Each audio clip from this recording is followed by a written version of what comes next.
Alex, satisfait de cette victoire? Ça a été compliqué, ça a été serré.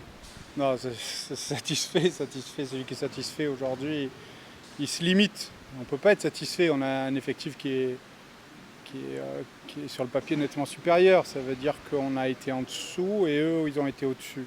On s'est sauvé à la fin parce qu'on a provoqué du jeu, malgré tout. On a provoqué du jeu qui a provoqué des exclusions. Et à la fin, ils n'ont pas le fond de banc pour pouvoir nous contrôler. Et on arrive à faire ce 5-1 inespéré avec nos deux buteurs qui retrouvent la grinta juste à la fin du match. Mais non, on ne peut pas être satisfait. À un moment, moi j'étais à la cave, complet.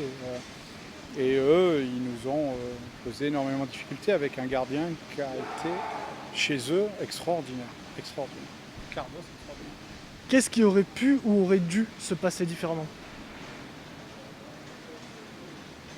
Non, il n'y a pas de scénario qui est écrit à l'avance. La logique aurait voulu qu'on soit supérieur, qu'on ne prenne pas ce 5-0. 5-0, c'est interdit, contre qui que ce soit. Contre n'importe quelle équipe, on ne peut pas prendre 5-0. On a pris 5-0 contre une équipe de jeunes loups qu'on faim. Mais non, on avait posé un genou au sol, c'est inadmissible. Pas avec cette équipe-là.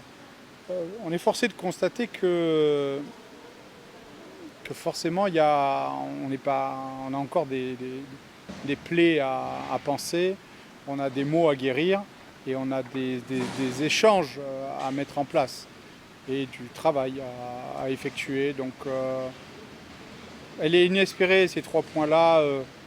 S'ils repartent avec le nul, même s'ils repartent avec la victoire, c'est pas volé. Ils ont été vraiment méritants. Après, je suis obligé quand même de dire, mais les joueurs, ils ont fait preuve d'une force mentale, parce qu'il faut faire preuve de force mentale. Et il faut que cette force mentale, ce soit le ciment d'une nouvelle plateforme, d'un nouveau départ sur lequel on va s'appuyer. Et pas qu'on enfonce les pieds dans la gadoue et qu'on reste coincé comme des cons.